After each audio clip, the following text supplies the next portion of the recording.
Good morning, friends. Welcome to a talk on sleep and dreams. Robert Crosbie once said, "There is something in each of us which enters the state called dreams, the state called sleep, and the state called death. No understanding whatever can be had of the states into which we pass and from which we emerge, save under the idea that there is an ego, a thinker, a perceiver, a knower, an experiencer, who enters the states and re-emerges therefrom, and that this ego, the real man, retains his integrity throughout them all. In other words, the real man or the ego is not altered by these three states." So Robert Crosbie further went on to say, "We are more than any of the states that we enter into, no matter how highly we may have considered any of these states. Even if we imagine that we have reached or can reach the highest state of intelligence and action, that which we call the divine, it is we who enter it. So an understanding of the states into which we cannot be had until we recognize that there is that in us which goes through them all, that we must try to understand that there is what that something is, and in that endeavor begin right where we are now. We cannot start from any other place or position than where we are at any time. We are, in essence, a continuing identity. Our bodies have passed through many changes since birth, but our spiritual identity remains the same through all these changes. The majority of us spend nearly a third of our lives in the sleeping state. Quality sleep is necessary for us to function through waking hours and is also needed for healing from other physical or mental ailments. Mr. Judge said to a troubled student once, "No sleep, I say. I command you to sleep. I have tried to help you sleep, for sleep will do you good as nothing else can. Let us sleep your tired nature on the outside wants, for sleep knits up the raveled thread of life and makes us young again." Theosophy teaches that we are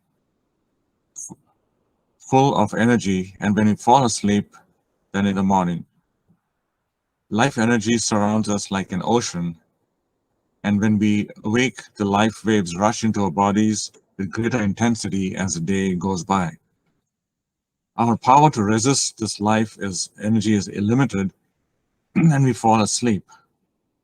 During sleep, equilibrium is achieved, since during sleep we absorb life energy instead of resisting. After equilibrium of energy is reached, we again wake up. The body is now rested and recharged. Mr. Judd states, "If this periodical adjustment did not occur, the life current would destroy us.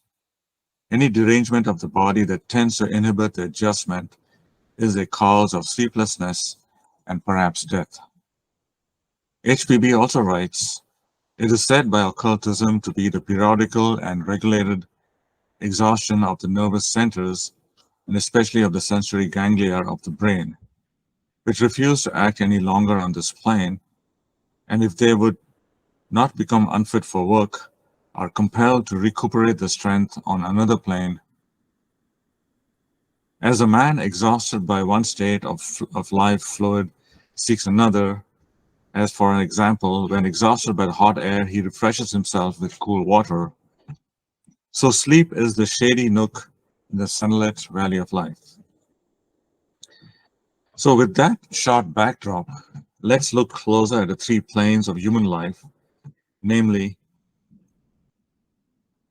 waking, dreaming, and dreamless sleep. These three states of consciousness are referred to as waking or Jagrat, dreaming or Swapna, and Sushupti or dreamless sleep. Mr. Judd states that every earnest theosophist should know the importance of these three states, and especially how essential it is that one should not lose In the swapna state, the memory of experiences in the sushupti, or in jagrata, those of swapna. We are taught that it is in the jagrat or waking state that we must make every effort to regenerate our mind by molding our thoughts in harmony with the higher self or Krishna within. It is in this state what we must strive to attain a full consciousness of Krishna, the self within, in order to emancipate ourselves from the chains of the lower self. All three states are necessary for spiritual growth. In the waking or Jagrat state, our various organs, senses, and faculties are offered the opportunity for growth and development. During the Swapna or the dream state, our physical faculties are at rest and not used, while the astral faculties are activated and in return have the opportunity to develop. In the Sushupti state, both physical and astral senses are paralyzed and at rest, as is the lower manas, while our higher ego, the Krishna or Christos or Buddha in each of us, is active. It is this state our higher ego is now free to commune with higher beings and is said to partake in the banquet of the gods. For fully conscious beings, adepts, a still higher state of consciousness referred to as Turiya is possible. The Turiya state is where the fully conscious adept now possesses through universal and eternal knowledge.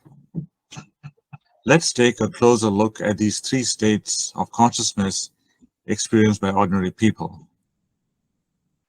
The state of Swapna, producing dreams and suggestions, is directly influenced by Jagrat or waking state. In the waking state, it is a waking state that either causes distortion or the instructions emanating from the higher self, or enablement of the influences of the higher state. In the waking state was spent in calmness and concentration. The dream state in turn returns on the waking state by the spiritual good or the undesirable suggestions received in the dream. So one way to look at this would be when we start falling asleep, we first enter into the dream or state or swapna state, which lasts some time, and then from swapna into the so-called dreamless or sushupti, and this is where our spiritual ego is completely free from the body and astral senses, and now it is so-called uncaged and can roam freely and on a higher plane and commune with spiritual beings. Now, before waking up, so from Sushupti state, it goes back through the Swapna and back to the waking state. And one point that we need to make over here is that when we fall asleep, we first, as you mentioned, we first enter the dream state for some time. And so in the dream state, our physical senses are mostly paralyzed and our astral senses are active. And then when we transition from the dreaming into the dreamless state, both our physical and our astral senses are paralyzed, and our spiritual ego, the Krishna within us, is now free to roam or commune with other higher beings. And HPB calls it as, here's the ego partakes in what's called the banquet of the gods. Now, as we start waking up, we have to go back to the same route. So we have to go back first to the dream state, and then from the dream state back to the waking state. So here's where we can highlight a problem over here. Ideally, what we need to do is we should be able to recall what we learned in the dreamless state, so that during waking hours we can put those lessons to use. But when we return to the waking state, we cannot just go around it. We have to go back to the same route, and we have to go back to the dreaming state. Now, we know that in most cases our dreams are distorted, right, because of our thought process during waking state. So if the dream state is distorted, every lesson we learned in the sushupti or dreamless state cannot be brought back into waking state. So this cycle is really important for us to understand that we have to mold our thoughts in the waking state so that we have a clear dreaming state. So when we return from the dreamless state, we be able to remember what we learned and what we can apply into our waking lives. So here's what Mr. Judd said, that it is a sushupti state that is a great spiritual reservoir by means of which the tremendous momentum forward and evil is held in check. So keep in mind that this process of going into the dreamless or the spiritual consciousness is for every being. It's not just for people who are leading good lives, but even the criminal, someone with a highly materialistic individual, goes into dreamless state. But the reason why they cannot recall is because the dreams are so distorted that they're not able to recall what they learned in the dreamless state. So in order to understand the subject better, it is well for us to consider a little in detail what happens when one falls asleep, has dreams, and then enters sushupti. As his outer senses are dulled and the brain begins to throw up images, the reproductions of waking acts and thoughts, and soon he is asleep. He has then entered a plane of experience which is as real as that just quitted, only that it is of a different sort. So we may roughly divide this from the waking life by an imaginary partition on one side. This is the waking life over here, and then sushupti on the other side. And this partition that we talk about, imaginary, is a dreaming state. In this region, he wanders until he begins to rise beyond into the higher. There, no disturbances come from the brain action. So in the sushupti state, dreamless state, it is completely undisturbed by either the brain, physical, or the astral brain. And this being is now a partaker to the extent of his nature permits to be of the banquet of the gods. But he has to return to the waking state, and he can go back by no other road than the one he came upon. So as he wakes back, he has to go through the dream state. But he has returned to the waking state and can go back by no other road. For as sushupti extends in every direction, and swapna under it is also in every direction, there is no possibility of emerging at once from sushupti to jagrat. So what we have taught in theosophy is that once we enter dreamless state and we are now gradually returning back to a waking state, we cannot directly go from dreamless to waking. We have to go through the dream state. There is no possibility of emerging once from sushupti into jagrata. And this is true even though on returning, no memory of any dream is retained. So now the ordinary non-concentrated man, so by non-concentrated we mean someone who's not focusing the thoughts and minds on spiritual things. By reason of the want of focus due to multitudinous and confused thought, has put his swapna field into a state of confusion. And so all of us know that, most of us know that a dream state is not always clear. It's confused. It is, throws up images that we don't fully understand. And the reason why, and we call it distortion. And the reason why a dreaming state is distorted because in a waking state, our thoughts and actions are distorted. So, and in passing through in the useful and elevating experience of sushupti, become mixed up and distorted, not resulting in any benefit of him as a waking person, which is his right as well as his duty to have. So, as theosophers, or even as anyone, we need to be able to put ourselves in a position where we can actually benefit from what we learned in the dreamless state. But in order for us to benefit, by benefit I mean what can we recall what we learned in dreamless state, this has to be a clear lens. Your dream state should be so clear that what we learned in dreamless state can be recalled into a waking state. So it appears then that what we should try to accomplish is such a clearing up and vivification of swapna state as shall result in removing the confusion and distortion existing there, in order that upon emerging into waking life, he may retain a wider and a brighter memory of what occurred in Sushupti. This is done by an increase of concentration upon higher thoughts, upon noble purposes, upon all that is best and most spiritual in him while awake. The best result cannot be accomplished in a week or a year, perhaps not in a life, but once begun, it will lead to the perfection of spiritual cultivation in some incarnation thereafter. So why don't you remember the experiences in a dreamless state or Sushupti state? To recap, when sleep comes on, the engine and the instrument of the lower personality is stopped and can do nothing but what may be called automatic acts. The brain is not in use, and hence no consciousness exists for it until the waking moment returns. The ego, when thus realized, released from the physical chains, free from its hard daily task of living with and working through the bodily organs, proceeds to enjoy the experiences of the plane of existence, which is peculiarly its own. What we have to do then is to learn the language of the ego, so that we shall not fail to make a proper translation to ourselves.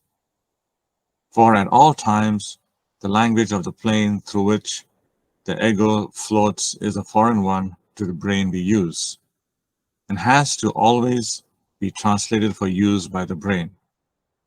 If the interpretation is incorrect, the experience of the ego will never be made complete for a lower man.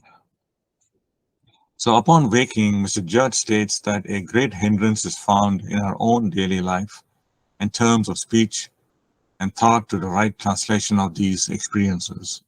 So in other words, what we learn in a dreamless state is actually almost a different kind of language than what we use in a waking state.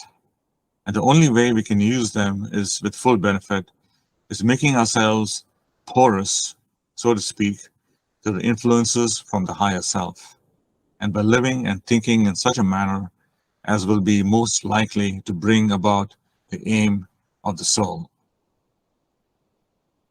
So in her article titled Our Dreams for Idle Visions, Mr. HPB explains that man is undeniably endowed with a double set, with natural or physical senses, these to be a safety left to the physiology to deal with, and with subnatural or spiritual senses belonging entirely to the province of psychological science.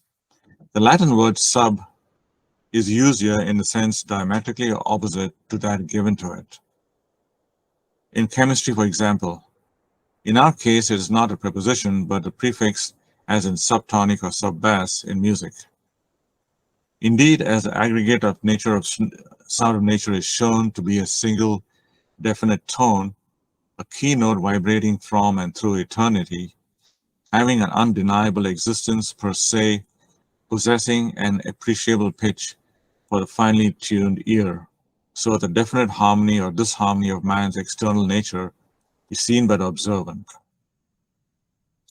So here's what HPB says, that it is the spiritual ego or self that serves at a fundamental base, determining the tone of the whole life of man, that most capricious, uncertain, and variable of all instruments, and which more than any other needs constant tuning.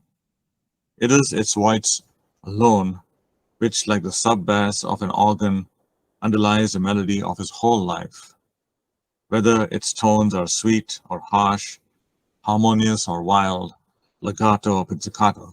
So sometimes we call this as life's meditation. Therefore, we say man, in addition to the physical, also has a spiritual brain. If the farmer is wholly dependent for the degree of its receptivity on its own physical structure, the development, it is, on the other hand, entirely subordinate to the other, inasmuch as it is the spiritual ego alone, and accordingly as it learns more towards its two highest principles, or towards its physical shell that can impress more or less vividly the outer brain with the perception of things purely spiritual or immaterial. Hence, it depends on the acuteness of the mental feelings of the inner ego, or the degree of spirituality of its faculties, to transfer the impression of the scenes in its semi-spiritual brain receives. The words it hears and what it feels to the sleeping physical brain of the outer man. The stronger the spirituality of the faculties of the latter, the easier it will be for the ego to wake the sleeping hemispheres, arouse into activity the sensory ganglia and the cerebellum, and to impress the former, always in full inactivity and rest during this dream sleep of man. With the vivid picture of the subject is so transferred. An essential or unspiritual man, whose mode of life and animal proclivities and passions have entirely disconnected his animal astral ego from its higher spiritual soul, as also in him whose hard physical labor has so worn out the material body as to render him temporarily insensible to the voice and touch of his astral soul. During sleep, the brains of both these men remain in a complete state of anemia of full inactivity. Such persons rarely, if ever, will have any dreams at all, least of all visions that come to pass. In the former, as the waking state time approaches and the sleep becomes lighter, the mental changes beginning to take place, they will constitute dreams in which intelligence play no part. His half-awakened brain suggesting but pictures which are only the hazy, grotesque reproductions of his wild habits and life. While in the latter, unless strongly preoccupied with some exceptional thought, his ever-present instinct of active habits will not permit him to remain in that state of semi-dream sleep, which consciousness beginning to return, we see dreams of various kinds, but will arouse him at once and without any interlude of full wakefulness. On the other hand, the more spiritual a man, the more active his fancy, and the greater probability of his receiving in vision the correct impressions conveyed to him by his all-seeing, his ever-wakeful ego. The spiritual senses of the latter, unimpeded as they are by the interference of the physical senses, are in direct intimacy with his highest spiritual principle. And that latter through a quasi-unconscious part of the utterly unconscious, because utterly immaterial, absolute, yet having in itself inherent capabilities of omniscience, omnipresent, and omnipotence, which as soon as the pure essence comes in contact with the pure sublimated, imponderable matter, imparts these attributes in a degree as the pure astral ego. Hence, highly spiritual persons will see visions and dreams during sleep and even in the hours of wakefulness. These are the sensitives, the natural-born seers, now loosely termed spiritual mediums. There being no distinction made between a subjective seer or a neurophenomenological subject and even an adept, one who has made himself independent of his physiological idiosyncrasies and has entirely subjected the outer to the inner man. Those less spiritually endowed will see such dreams but as rare intervals, the accuracy of the latter depending on the intensity of their feelings in regard to the perceived object. So HPB has outlined, broken up into the dream state into seven kinds of dreams. So the first kind is what's called the prophetic dreams. These are impressed on our memory by the higher self and are generally plain and clear, either a voice heard on the coming event foreseen.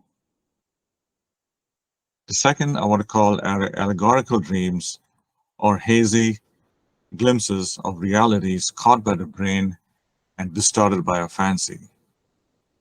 These are generally half true. 3. dreams sent by adepts, good or bad, by mesmerizers, or by the thoughts of very powerful minds bent on making us do their will. 4. Retrospective dreams, which are dreams of events belonging to past incarnations. 5. The warning dreams for others who are unable to be impressed themselves. 6. The confused dreams. The causes have been discussed the past few minutes. These are the dreams most of us experience. And 7. Dreams which are mostly fancies and chaotic pictures owing to indigestion or some mental trouble or such, like external causes. So these are all roughly 7 kinds of dreams that HPB has broken them into. So finally, we are taught in Theosophy that we must practice self-examination every night before falling asleep. We should closely examine